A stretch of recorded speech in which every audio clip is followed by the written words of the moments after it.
I'll die if I don't eat my snackiosis. You know that's just called diabetes. That's a real disease. This is the intro song to the podcast King of the What Now. Join us as we go on a journey, going to talk about pirates, battle and adventure. We think we're pretty funny. We hope you will too. Luffy, he's gotta be the king of something. We weren't really listening. Sorry about that. Hopefully he'll achieve his dreams. Yeah. Hello, fellow adventurers of the Grand Line. Welcome to King of the What Now, a podcast where we discuss One Piece. This is episode 10. With you, as always, is your captain, Joel. And I'm Curtis. That's right. And actually, I'm sorry. That was a lie. I'm not actually your captain. I'm just a guy and a podcast studio thing.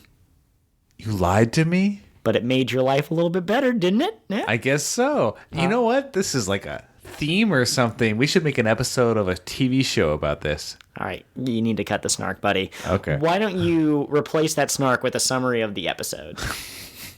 Yeah, so on this episode, the Straw Hat crew shows up to an island trying to find supplies. Straw Hat crew plus Nami.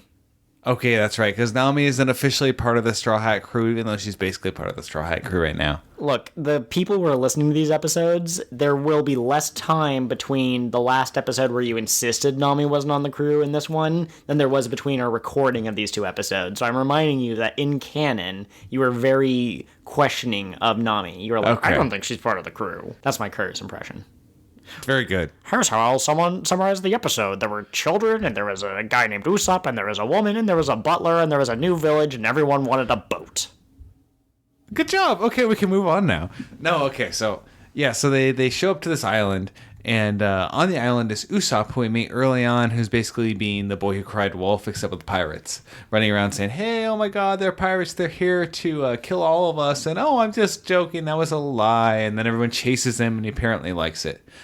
But then he finds out they're actual pirates landing, meaning Luffy and Zoro and Nami. And he's like, oh, crap, we got to take care of this. So he recruits 3 little children like, you do. Well, the 3 children were already members of the Usopp Pirates. That's how they were the ones who found the actual pirates while he was running around lying his pants off. True. So they go over there and they confront the 2 Straw Hat pirates and the 1 potential future Straw Hat pirate. For now on, we'll call them the Straw Hat crew, but there will be an invisible, hidden, non-audible asterisk that is, Nami may or may not actually be part of the crew at this point in time. Mm-hmm. And if you want to know what the hidden, non-audible asterisk means, just wait till the end and we'll give you a hidden, non-audible explanation in this audio medium. Please continue. Yes. So they go down to meet them and they try to trick them by putting a bunch of flags up in the bushes and making it look like there are lots of pirates. But then Usopp ruins it by saying that they have 80 million people, which is clearly ridiculous. And they figure out, oh, look, he's just, messing with us. And so then they mess with him back and they're like, if you're going to pull out that slingshot, because he pulls out a slingshot, then you better be ready to use it, because we're real pirates. And then they look menacing like they're going to kill him. And then he's like, oh, no, you guys are real pirates. I was just kidding. And then they start laughing. And then they go and eat food, because they find out that Usopp's dad was Yasopp? Yasopp. Mm-hmm. Yeah, Yasopp, who was part of Red Shanks' crew. And so Luffy met him at one point and knew him pretty well. Met Yasopp, yes. Yes. So they're talking about that, and then they're speculating how to get a boat, because there's nowhere really to get a boat in town. But there's a big mansion, and they're like, we should go ask the rich people if they'll give us a boat. And Usopp is like, wait, no, I gotta go. And then he leaves abruptly. And he goes up to the mansion, and it turns out that he tells lies to this sick, depressed girl. Kaya. He tells lies to sick, depressed Kaya to try to cheer her up. But they're funny stories. So it's like stuff about landing on a giant island of poop from a giant fish. Giant goldfish, yes. Yes. So he's up there, and then the 3 kids from the crew come back, and they walk into the restaurant, and they're like, wait, what did you do with our captain? And they just got done eating. And so Luffy pats his stomach and he's like, oh, that was delicious meat. And then Zoro stares at them and has this like menacing, great animation look on his face. He goes, oh, your captain? We ate him. And then they're like, oh no! And then they find out it wasn't true. Specifically, they yell, "Oh no, what an ugly hag!" And they all look at Nami, even though she's doing nothing to mess with them, and she's like pretty pure in this scene, and she gets really mad because that's the best way to get on a woman's good side. Mm-hmm. To be fair, they actually said in the English translation, the audible one, the dub, right? They used the word horrible cannibal, but then in the text, so the actual Japanese, I guess, probably translated to horrible or old hag or something like that. Yeah. So then they, they'd all get squared away, and they find out that they didn't actually eat Usopp. And the kids know where Usopp is because they know he goes up to the mansion. So they go up to the mansion, and then Luffy's like, okay, we're going to go talk to this girl. And so he slingshots all of them over the fence. Well, he slingshots himself. They try to jump on him to stop him, but he has too much momentum or something, so they all go flying. Yeah. So they all end up over there, and they land on the other side. And Luffy starts to ask the girl if he can get a boat. And then the butler shows up. The butler's a jerk. I don't remember his name. Klahadore, that's right. And he always adjusts his glasses in a weird way using his palm. Mm-hmm. And he's like, you can't be here. This is private property. You're trespassing. And that's where the episode ends almost, except there's a guy who shows up who kind of looks like... Is Michael Jackson the word you're looking for? No, the one guy from Aerosmith. I don't know names. I'm sorry. Stever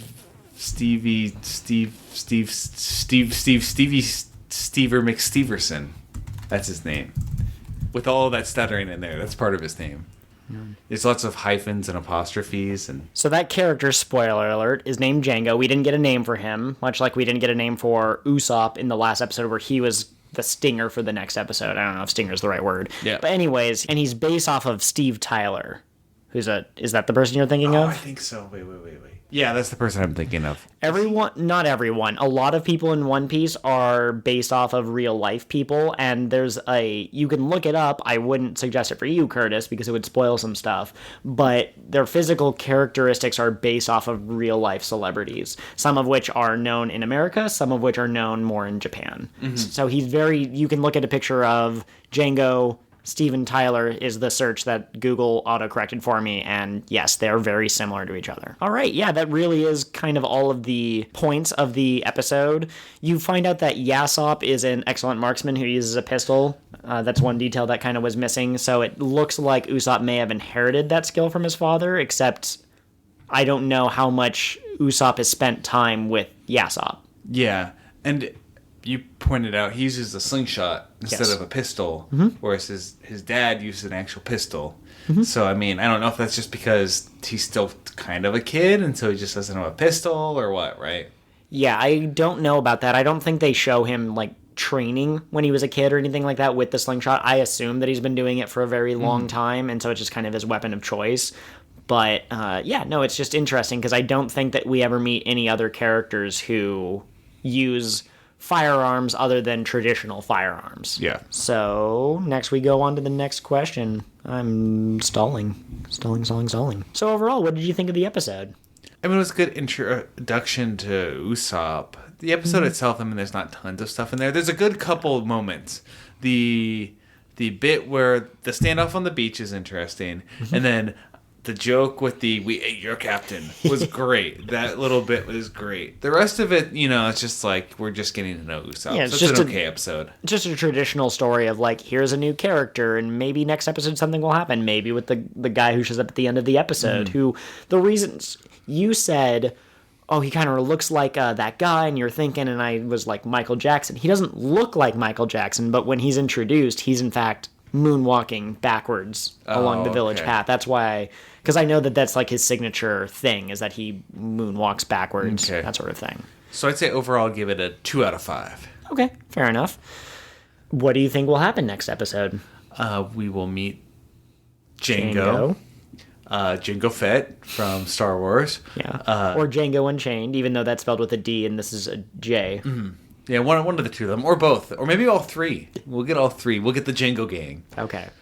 We're going to meet him. We'll figure out what the butler's deal is, because the butler is obviously a little bit sketchy. Especially, Kaya? Kaya? Mm-hmm. Kaya, I remember her name! High five.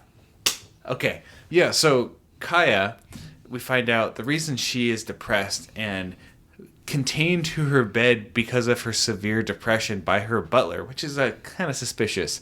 It's because her parents died like a year ago, right? Which, I mean, I get getting depressed, but you don't just hold someone in bed for depression. So I don't know how often butlers are trained in medicine, so maybe he's doing what he thinks is best, but he's just an idiot. There's lots of idiots in One Piece. yeah, I'm sure that's it. Yeah, he very clearly is set up to be antagonistic for sure. He's an oppositionary force. Luffy's all about that freedom, and this is a guy who is literally restricting Kaya's freedom. So we'll have to see how that plays out. There's still a few episodes left in this arc, but right now he certainly seems like someone that they don't get along with. Yeah. Sometimes people change, sometimes they don't. Who knows? Yeah, so a lot of our other questions we've decided we'll only ask at the end of an arc, so they're not really appropriate at this point in time. So the only two that are left is, do you think this episode was filler? No. Okay. We met a new character. I don't think it's filler. We've That's met going a to be new- one of my bars now. Sure. We've met a new character who is predominantly featured in the opening. If you're going to if you're going to create a new character for filler, you're not going to put him in the opening probably. That's a good point. Okay, yeah. So it's a new character who we see in the opening. We see his silhouette in the little mid-episode cut thing. That's right. And so we know he's going to be around. Sure. Also, they previewed him in the previous episode, right? Okay. I mean, maybe once we get to more filler later on, I'll find out this isn't true. But my assumption is that they would not preview a filler episode in the previous episode. Maybe. But that's an assumption, so we'll see if that proves correct. Absolutely. Traditionally speaking, there are such things as filler episodes where the entire thing is not from the manga, but then you will get some places where 1 minute of footage is filler, that sort of thing. I believe in Dragon Ball Z, when Goku is fighting Freeze, I think there were pieces of that fight where the punching went on for 20 extra seconds and they just reused the same animation. And so over time that added up to extra padding, but that episode overall was still part of the canon. But I won't spoil whether that's the case in One Piece or not. So we come to my favorite question. Do you think that any of this was foreshadowing, something that will come back later? If it wasn't clarified in this episode, do you think it'll be clarified next episode or in 200 episodes? I mean, I think maybe the Usopp thing. Okay. I think we're going to learn more about the Red Shanks crew as we go and get little bits and pieces. I'm assuming at some point we'll have a major info dump or maybe some sort of more interaction with the Red Shanks crew where all of that kind of back knowledge is meaningful. Sure. So I think anytime we get little drops like that, it's kind of foreshadowing to eventual interactions. Mm-hmm.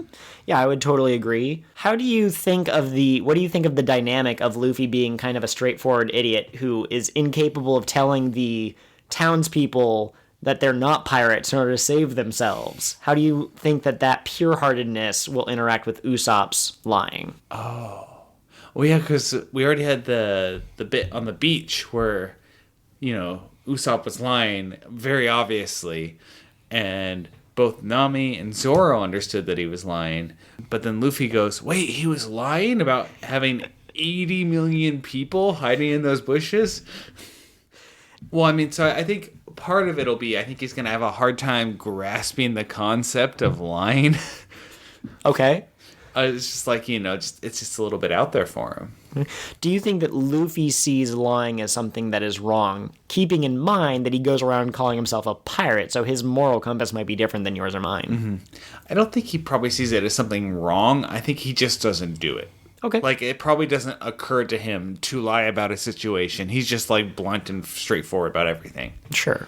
As a pirate king should be. A pirate king shouldn't be someone who whispers to, I'm sorry, I was going to try to fan fiction, but I'm just running out of juice today, unfortunately. A pirate king shouldn't be somebody who whispers sweet nothings into your ear and using metaphors like, hey, I really want to, I don't know, I'm going to stop there. That was getting weird. The room was getting noticeably hotter, and I have to fan myself to try to keep myself from getting excited.